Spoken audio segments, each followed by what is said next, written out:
Okay, gang, aku kat tingkat 8. Aku nak pergi sini lah ni. 16. Genting Club ni semua ni. Nanti kita tengok apa ada kat atas. Ni kat tingkat 8 tadi tu lah. Nak kecil nak makan, dah nak explore dulu pula. Bini aku dah baby ni, geng. Ni 16层加班， Pening. tingkat 16。 Tingkat 16, geng. Level 16, geng. Apa yang ada? Tu food court tak?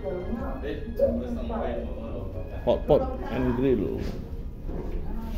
Okay, geng, kita tengok tingkat 16 ni apa ada.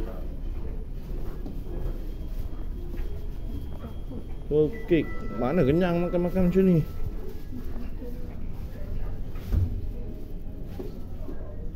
Tu apa atas yang? Ni macam tak ada apa je, kan. Cina tu boleh buka baju, kan.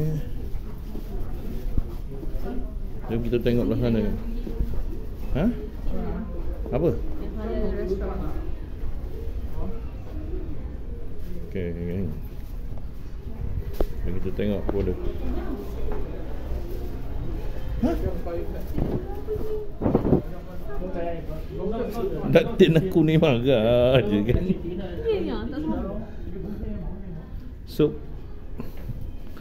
kurma daging ubi kentang, telur dadah isi ketam. Boleh macam menu dia. Tahu tempe sambal kacang panjang.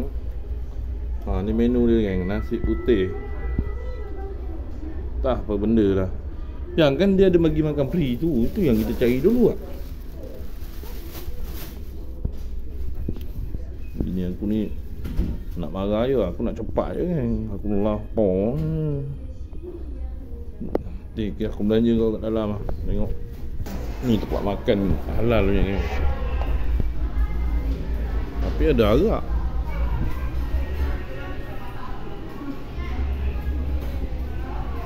Nama tempat ni Lido, The Lido. Aku tak tahu sana tu apa benda. Ni makanan dia lah.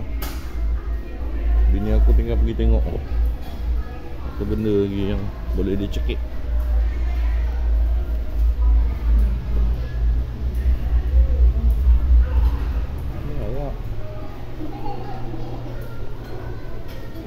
Ya, ni yang free ke?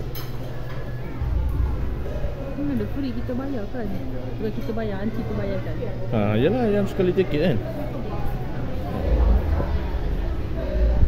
Yang makan tu ada. Ni nanti aku update lah menu dia apa.